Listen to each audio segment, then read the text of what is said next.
compelled these shipping currents to trust their heels, but the Norwegian lord, surveying vantage, with furbished arms and new supplies of men, began a fresh assault.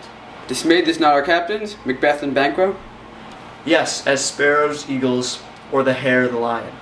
If I say sooth, I must report they were as cannons overcharged with double cracks, so they doubly redoubled strokes upon the foe, except they meant to bathe in reeking wounds, or memorize another Golgotha, I cannot tell.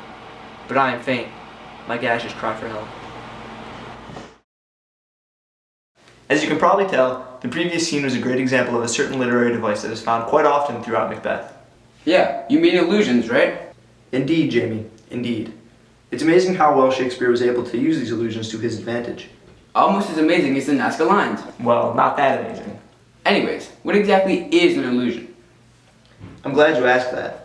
An allusion is sort of an aside reference, or indirect reference, if you will, to an event or theme outside of the context that it is in. So the author expects the audience to understand what he's talking about without really delving deep into describing it? Exactly. So what was the exact allusion in the past scene? That's a good question.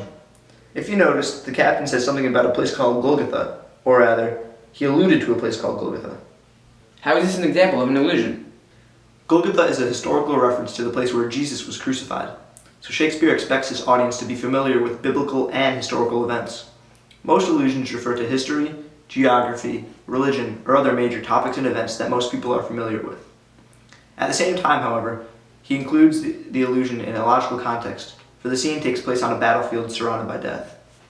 Oh, so an allusion makes sense in the context in which it is written, by adding depth and familiarity with the audience, allowing them to apply their prior knowledge in a new way and into a new context. Yes, Jamie, that is exactly how an allusion functions and helps to create a better connection between the text and the audience. Are there any other examples in Macbeth that do the same thing? Yes, of course. Macbeth is full of clever allusions, such as the one in the following scene. In form of purpose, give me the daggers. The sleeping and the dead are but as pictures. 'Tis the eye of childhood that fears a painted devil. If he do bleed, I'll gild the faces of the grooms withal, for it must seem their guilt. Whence is that knocking? How is it with me when every noise appalls me? What hands are here? Ah, they pluck out mine eyes. Will all great Neptune's ocean wash this blood clean from my hand? No, this my hand will rather, the multitudinous seeds incarnadine, making the green one red.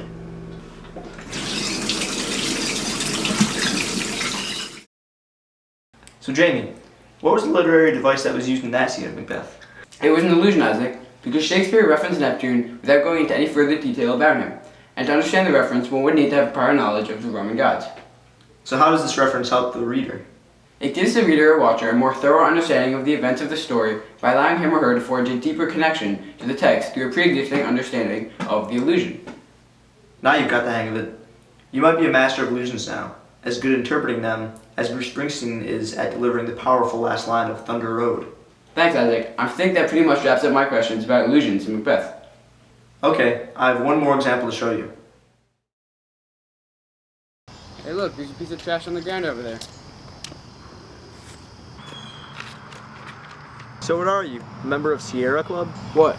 You think you're funny? You're no Seinfeld. Anyways, do you know who won the hockey game last night? Yeah, that was a real David and Goliath story. I haven't seen the scores yet. They seem to be eluding me like Bigfoot.